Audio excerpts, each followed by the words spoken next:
안녕하십니까, 박사입니다. 유엔이 도네츠크, 루간스크, 헤르손, 자포로제 러시아 귀속과 관련해 우크라이나의 손을 들어줬습니다. Territorial Integrity of Ukraine, 우크라이나의 영토 완정을 표결에 붙였는데 143개국이 우크라이나 편을 들었습니다. 러시아 입장에 서서 4개 주의 귀속 승인에 찬성한 국가는 벨라루시, 북한, 시리아, 니카라과 등 모두 4개국에 불과했습니다. 중공, 인도, 쿠바 등 35개국은 기권표를 던졌습니다. 법적 구속력은 없지만 이 표결에서 러시아가 이기기에는 원래부터 무리였습니다. 현재 우크라이나 사태는 진행형이라 러시아 편에 선 나라들도 쉽사리 러시아에 동조하기는 힘들었습니다.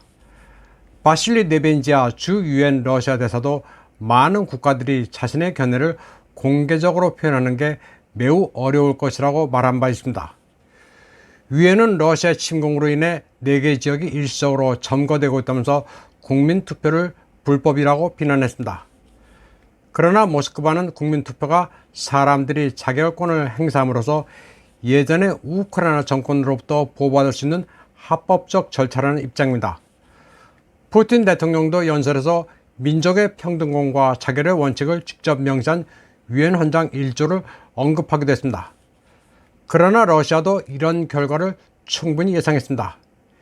이는 분쟁 중인 우크라이나의 나토 가입이 원천적으로 불가능한 것과 같은 이치입니다. 또 현재 영토 분쟁을 겪고 있는 나라들에게는 4개 주의 러시아 귀속이 자국 내 불안을 자극할 요소로 작용할 수도 있기 때문에 극도로 민감한 문제이기도 합니다. 세르비아의 경우 코소보 문제가 있기 때문에 러시아의 입장을 10분 이해하더라도 편을 들기가 곤란했습니다. 일단 유엔 표결 결과를 액면 그대로 보면 러시아는 큰 좌절을 겪었습니다. 하지만 중국, 인도가 기권표를 던졌다고 해서 러시아를 배반했다고 단순하게 결론 짓는 것은 무리가 있습니다. 중국의 경우 여기서 러시아 편을 들게 되면 타이완 독립도 인정하게 되는 논리적 모순이 발생하게 됩니다. 러시아, 미국 사이에서 밸런싱 액트 외교를 구사했던 인도도 그렇습니다. 인도까지 러시아를 배신했다고 보기에는 힘든 측면이 있습니다.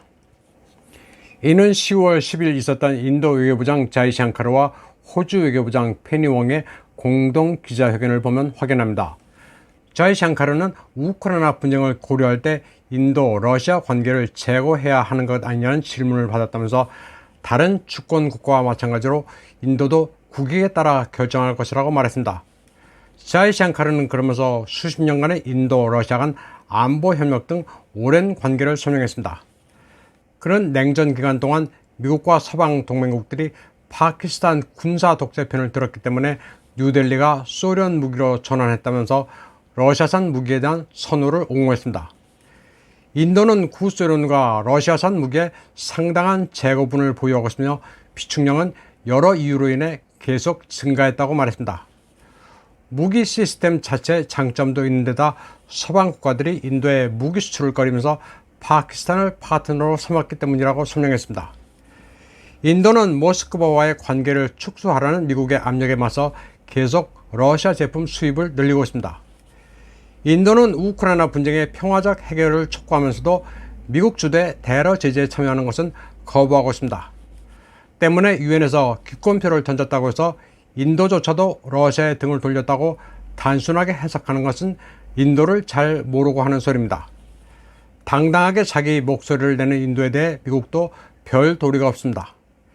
우크라이나 분쟁 이전에도 인도는 러시아의 S-400 대공 미사일을 구매했고 미국은 이에 대해 제재를 가하겠다고 위협했지만 차마 그렇게 하지는 못했습니다. 그러는 사이 미국 민주당의 미친 짓은 계속되고 있습니다. 얼마 전 오페크 플러스 회의에서 하루 200만 배럴을 감산한다고 발표하자 로이터와 CNBC 기자가 사우디 왕자를 추궁한 것이나 미 정치권이나 그 수준은 똑같습니다. 그 나물의 그 밥입니다. 100만 배럴도 아니고 설마 200만 배럴까지야 감산하겠나 생각했던 바이든 행정부는 뺨따기를 맞았습니다.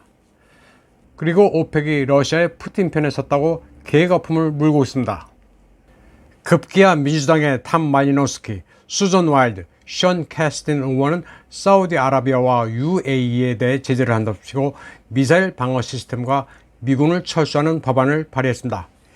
이들 3명 의원은 사우디와 UAE의 급격한 석유 감사는 미국에 대한 적대 행위로 우크라이나전에서 명백하게 러시아 편을 들고 있다는 명백한 신호라고 주장했습니다. 이들은 사우디와 UAE에 대해 엄청난 극언도 했습니다. 두 나라는 안보와 유전을 지키기 위해 미국에 오랫동안 의존해왔다면서 이제 미국은 더 이상 적대적인 국가에 서비스를 제공할 이유가 없다고 말했습니다. 그러면서 사우디와 UAE가 푸틴을 돕고자 한다면 국방도 푸틴에게 부탁하라고 주장했습니다. 미국은 CNBC 기자의 주장에서 보듯 오펙이 에너지를 무기화한다면서 비난했지만 압둘 아지즈 빈 살만 왕자는 근거 없는 소리라면서 이를 일축했습니다. 현재 미국은 사우디아라비아에 3,000명, UAE에 2,000명의 미군을 주둔시키고 있습니다. 또 F-35와 패트리엇 방공포대도 운용하고 있습니다. 사실 미국이 군대를 철수한다고 해봐야 사우디나 UAE는 눈도 꿈쩍 안 합니다. 명중률이 낮은 패트리엇의 실체도 잘 알고 있습니다. 러시아의 푸틴으로서는 얼씨구나 할 조치를 제대로 앞세고 오펙에 가한다고 헛발질을 하고 있습니다. 오페크 플러스는 확대 회의 형식을 통해 러시아, 이란, 나이지리아, 베네수엘라, 말레이시아 등 석유 부국을 한데 묶고 있습니다. 미국은 자존심은 차치하고서라도 에너지 패권을 스스로 포기하고 있습니다. 다음 소식입니다. 러시아의 키예프 공습 이후 서구 미디어들은 민간인 피해도 크다고 일제히 보도하고 있습니다. 그런데 소셜 미디어에서는 부상당한 민간인들이 연기를 하고 있다는 의혹도 제기되고 있습니다. 공습이 있자마자 피투성이가 된 채 붕대를 감고 나타난 이들이 군인들의 보조를 받아가면서 외신을 불러 촬영하는 장면입니다.